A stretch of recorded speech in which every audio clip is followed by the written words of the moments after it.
देखिए, वो समर्थन की बात कही, इसके लिए धन्यवाद है।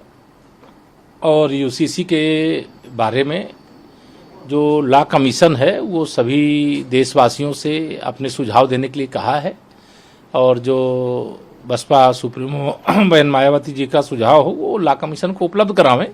लेकिन यूसीसी देश की ज़रूरत है, और सबका साथ सबका विकास का मतलब है कि फिर किसी से भेदभाव नहीं होना चाहिए। और भाजपा का ये वैचारिक मुद्दा भी है, चाहे जम्मू कश्मीर में धारा 370 हटाने का मामला हो, चाहे अयोध्या में रामलला की जन्मभूमि पर मंदिर बनाने का मामला हो, और चाहे फिर यूसीसी लाने का मामला हो।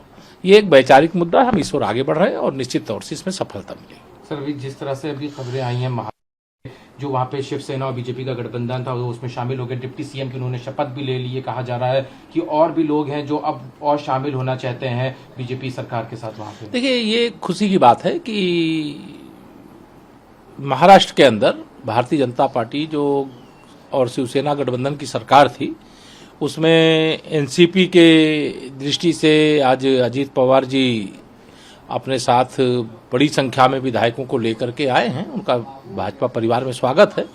और 2024 का ये संदेश भी है कि 2024 जो हम लोग मानते थे कि हम लोग उत्तर प्रदेश में 80 की 80 सीटें जीतेंगे, अब मैं ये कह सकता हूं कि महाराष्ट्र दूसरा सबसे अधिक सांसद देने वाला राज्य है, और वहाँ हम 48 की 48 लोकसभा सीटें जीत सकते हैं। और इस प्रकार से देश में 2014-2019 से बहुत बड़ी विजय लोकसभा के चुनाव में माननीय प्रधानमंत्री श्री नरेंद्र मोदी जी को तीसरी बार देश का प्रधानमंत्री बनाने के लिए समर्थन दिखता एकदम स्पष्ट दिखाई दे रहा है। और मैं निश्चित तौर से आज जो फैसला श्री अजीत पवार जी ने, श्री छगन भुजबल जी ने और तमाम उनके जो साथियों ने लिया है और सरकार का हिस्सा बने, उनका सबका स्वागत है, बधाई है। मैं बधाई देता हूं एकनाथ शिंदे जी को, बधाई देता हूं देवेंद्र फडणवीस जी को, बधाई देता हूं अजीत पवार जी को और महाराष्ट्र की जनता जनार्दन को।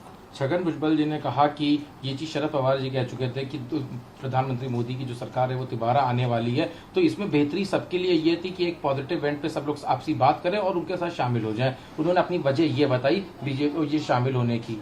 नहीं, ठीक है, जो मैंने कहा जो आए हैं, अब उसके टेक्निकल कारण क्या है, न मैं बातचीत का हिस्सा था, न मैंने उनके बयान सुने हैं, लेकिन जो भी भाजपा परिवार का हिस्सा बने हैं, एनडीए का हिस्सा बने, उनका सबका स्वागत है। और ये महाराष्ट्र के हित में है, देश के हित में है। और माननीय नरेंद्र मोदी जी तीसरी बार देश के प्रधानमंत्री बनने जा रहे हैं। 2024 के लोकसभा चुनाव की पूरी तरह से तैयारी में भारतीय जनता पार्टी खड़ी है। हम तो महाजन संपर्क से महाजन समर्थन से महाविजय 2024 के लिए, इसके लिए लगातार पार्टी का एक एक कार्यकर्ता प्रयास कर रहा है। सर, ये विपक्षी गुलदस्ता जो था बनने से पहले ही बिगड़ता नजर आ रहा है, क्या लगता है और भी राज्यों में इस तरह के जो लोग हैं वो अभी बीजेपी से पहले? देखिए, विपक्ष का कोई गठबंधन नहीं है। विपक्ष का जो गठबंधन था वो संपत्ति भ्रष्टाचार करके जो संपत्ति एकत्र की थी, ऐसे संपत्ति अवैध रूप से एकत्र करके उसे बचाने का गठबंधन था। लेकिन स्वार्थ के आधार पर जो गठबंधन बनता है वो ध्वस्त हो जाता है, धराशायी हो जाता है। और निश्चित तौर से जो भी लोग बिहार में पटना की बैठक का हिस्सा थे, हो सकता है बेंगलोर की बैठक में उसमें आधे गायब हो जाएं। तो यह तो देश मोदी जी के साथ है, भाजपा के साथ है, एनडीए के साथ है। और जो लोग समझदार हैं वो समय से निर्णय ले लेंगे और भाजपा और गठबंधन का हिस्सा बनेंगे। और जो लोग भाजपा गठबंधन से दूर हैं, जो परिवारवादी हैं, जो जातिवादी हैं, जो भ्रष्टाचारी हैं, जो आपराधिक राजनीति करते हैं, जो देश को कमजोर बनाने वाली राजनीति करते हैं, उनका भविष्य निश्चित तौर से अब संकट में है। और भारतीय जनता पार्टी गठबंधन का भविष्य एकदम उज्जवल है।